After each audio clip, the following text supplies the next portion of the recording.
Мына ушундай кайрылуу жазады Борбор шайлоо комиссиясынын мурдагы төрайымы Клара Кабилова. Эми сөзүбүздөн ары уланып кетсек, урматтуу коноктор. Оңкул мырза, мына сиздердин жаңы жетекчиңиздер азыр милдетин аткаруучу болуп аткан Дамир Лисовский мырза айткан экен, ушул Кабилованын ушул видео кайрылуусуна мен такыр түшүнбөй калдым. Бизге эч убакта мындай жогортодон, анын ичинде ушу президенттик администрациядан дагы эч убакта басым кысым болбойт деп.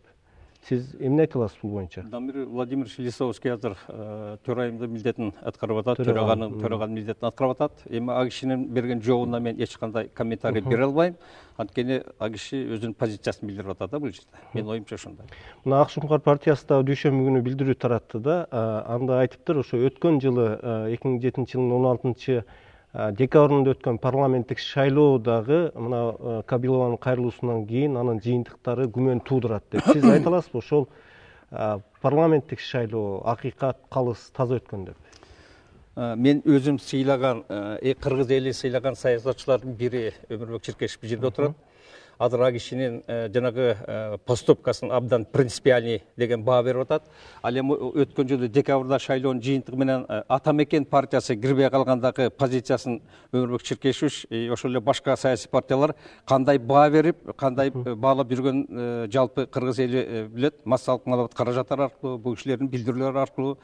Анан эми сиздин акыркы сурооңуз Кабилованын жанагыдай билдирүүсүн мен массалык маалымат каражаттарында болгон билдирүүдөн ашык эчтеке билбейм. Анткени ал киши менен чогуу жүргөн жерибиз жок. Ал киши биздин аппаратта эчке талкууланган жок. Аппаратка жолугуп, аппаратка эч билдирүү жасаган жери жок. Маселе ошондо. Биз ошон үчүн жанагы массалык маалымат каражаттарынан алган гана булактар менен, ошол гана информация менен тегерегин деп билебиз. Башка бизге информация ашык берилген эмес. Өмүрбек мырза, мына айрым эксперттер, анын ичинде бийликтегилер да ушундай бир божомолду айтып атышат да. Клара Кабилова кайсы бир күчтөрдүн, анын ичинде оппозициянын да куралы болуп калышы ыктымал депчи. Анткени ушундай бир божомол бар.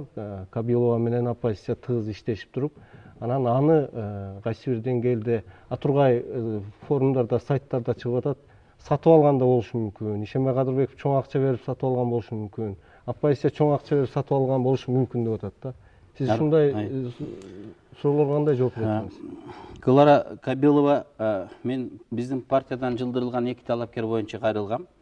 Биринчи талапкерибиз Алиби гезитинин мурунку редактору, азыркы Ачык саясат гезитинин редактору Бабырбек Жээнбеков жөнүндө. Аны мыйзамсыз тергөөчү камап койгон. Бул маселе боюнча Борбордук шайлоо комиссиясы анын төрайымы принципиалдуу позицияда туруп беришти.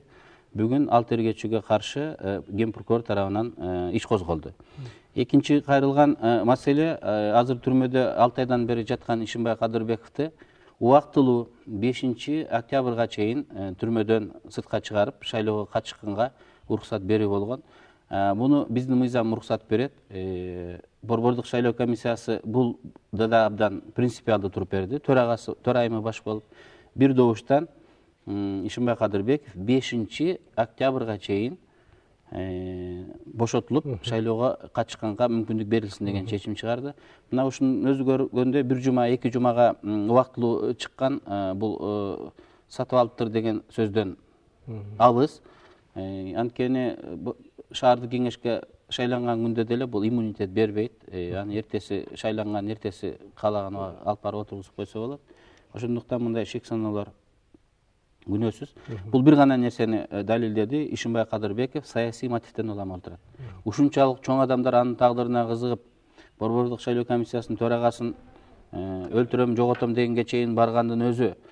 Анан Борбордук шайлоо комиссиясынын төрайымы шайлоо жүрүп жаткан кезде отставкага берип, өлкөдөн четке чыгып кеткендиги мен дүйнөдө мындай учур болгонун мен билген эмесмин.